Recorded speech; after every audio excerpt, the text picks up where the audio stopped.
the main focus of the press conference was Trump yelling at the press. Who apparently he doesn't like the press. This is news to me, but I mean, he screamed at them all and said it was unfair, and he obliterated, and they obliterated, and everything was obliterated. And then he turned to Pete Hegseth, and Pete Hegseth got up and he said, "Obliterated, obliterated. And if you say it's not obliterated, then you hate our men and women in uniform." And then Trump came back and he said more of this stuff. It does seem to me, though, that there are now multiple stories that suggest that probably the Iranian nuclear program was set back for just a matter of months. And this, by the way, is completely consistent. We've probably had 5 discussions on our various podcasts here. How much could the U.S. set back the Iranian nuclear program? And the answer was always months. It was, it wasn't much because you couldn't really destroy the know-how or all the people, and probably wouldn't get the nuclear materials either. So I'm just wondering, you've been following this and talking about it. What did you think of the president's performance? Was that, were you persuaded? So, the bar is so low. So the notion of being embarrassed, is kind of out the window because you're always embarrassed. I mean, this is totally humiliating. I used to get texts from people all the time, my friends in Europe, when these things happen, when Trump goes across the pond, and they don't even bother anymore. So let's just say the bar is so low, but there's a couple things. One is the notion. Well, first of all, I can assure you, no one from a U.S. Air Force base in Missouri called him, who was involved in the strike, and said they were sad because of the press's treatment of the. That's what he said, by the way. He's sad because the press was talking about BDA. I mean, that certainly didn't happen.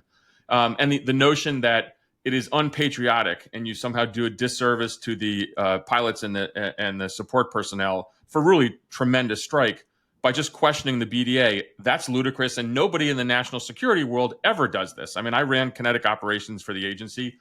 We looked at BDA very often, and sometimes it's really good and sometimes it's not. And you kind of look at this very soberly because these things are hard. And so this whole thing is just this kind of bananas performative theater that nobody in the national security world, including, frankly, Dan Kane, the chairman, is probably very uncomfortable watching this whole thing play out. And pity that poor DIA analyst who probably, and Doug and I were laughing before, who probably someone said, hey, let's just do a little internal assessment that won't go anywhere. And his job security is probably at stake now. But ultimately, this was not the way national security professionals should go forward. BDA is something that is dynamic. There are lots of different views on this. I think that because it's human intelligence, it's sources on the ground, which Trump, of course, alluded to the Israelis having people on the ground, which wasn't great. And then it's signals intelligence, that's intercepts, and that has to be done over days, weeks, or even months of different kind of communications. And then, of course, imagery. And you really don't have a picture for a while. The Israelis have come out. They have a different view. But this stuff takes a while. And so ultimately, the way I come down on this is I think that you can say, look, the strike was worthwhile taking. But it looks like because of some of this controversy now, number one, maybe we didn't do enough with the B-2s. Like, again, why can't they do another kind of quick turn and come around again? I mean, being simplistic. And then having the Israelis kind of call things off maybe a bit premature if the goal was to degrade the Iranian nuclear program. That should really be kind of the questions that are asked. But this controversy over BDA is getting ludicrous, and nobody wins in this. And the IC is getting bludgeoned. And frankly, there's also a part of U.S. credibility internationally. Everyone has this specter of Iraq WMD from 2003 hanging over our heads. I think it's very different, but it doesn't help right now when we're fighting over an assessment. And by the way, one other thing about this leaked assessment, DIA didn't leak the assessment in my view. The intelligence community usually doesn't leak. It's policymakers who leak, or people on the Hill. We get polygraphed all the time. And so the idea of us leaking something means you've decided to throw your career away. So that's my view on what was unpleasant press conference. Unless you're a president. Because one of the things that I was always told that people never talk about was the location of American submarines. But Trump was like, well, we had a submarine 400 miles off of the coast of Iran. And I was like, really? Is that the kind of thing he's supposed to be talking about? Probably not, right? Anyway, another question crossed my mind. I'm not going to ask you this one, Rosa. I'm just going to float it out there for people. And that is, Trump said that this new commitment from the Europeans would save us a trillion, or would produce $1 trillion a year of increased defense spending. And I thought, well, that's great. So we don't have to spend as much. So how are we going to cut our defense budget? Because they're going to spend the money instead.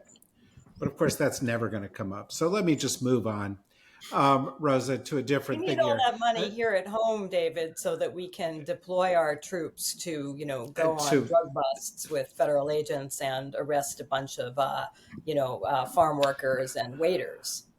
exactly right. But and substantively, that Trump said another thing. Somebody said, "So are you going to get an agreement with the Iranians?"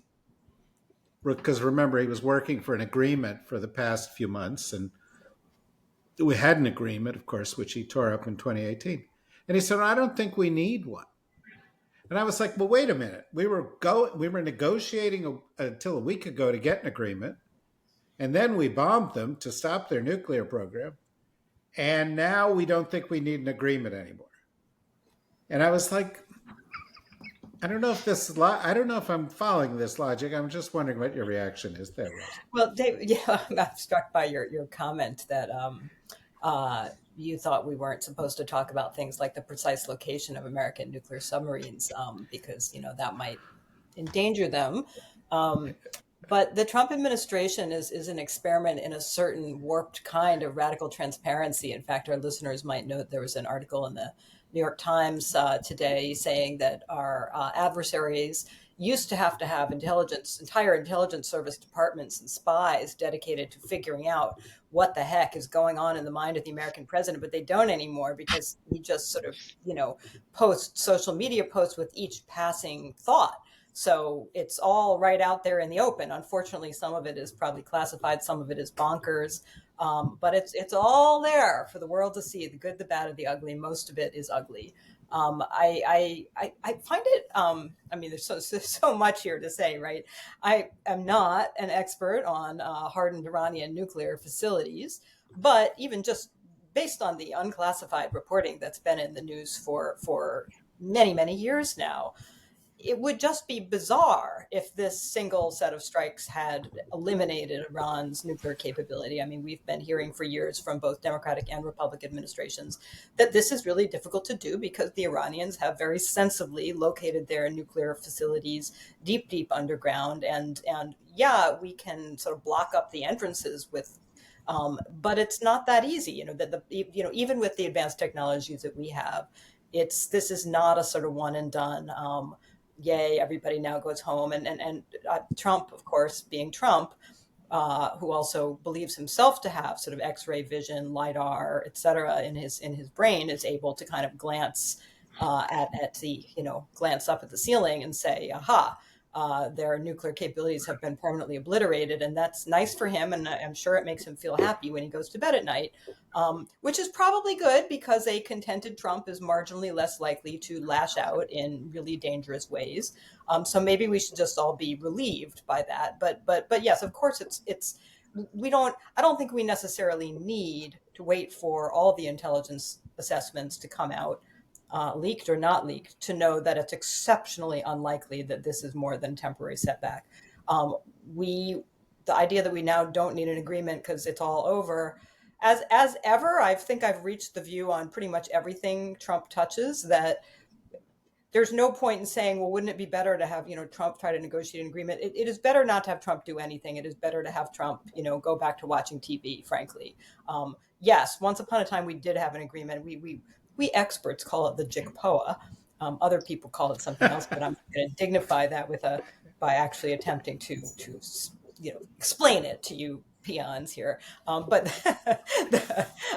that agreement, which Mark and Doug, you should know this is a repeated joke in the tribe. But what you guys don't know is that this joke has been repeated since probably 1952 when Kori brought it. I mean, we've been doing this joke for so long. We've been doing this joke for like a decade, and I have long attempted to explain to other people that they need to pronounce the acronym JCPOA, JICPOA. And every now and then, to my great delight, I have managed to confuse senior officials into saying that. which makes me very, very happy. But anyway, we did have an agreement. It wasn't perfect by any stretch of the imagination, but it was better than not having an agreement. Trump, metaphorically speaking, blew the whole thing up. Now he appears to have actually blown the whole thing up, non-metaphorically speaking. Would a different administration potentially be able to use this moment to get a better agreement? Yeah, potentially. Do I think there's any likelihood whatsoever that the current Trump administration is going to be able to get us an agreement that actually makes sense, and both has some teeth, and the Iranians will have some incentive to adhere to? No, I really don't. So once again, I think if Trump goes upstairs and watches TV, preferably something other than Fox, maybe like a nice Disney movie or something, that would be better for the world.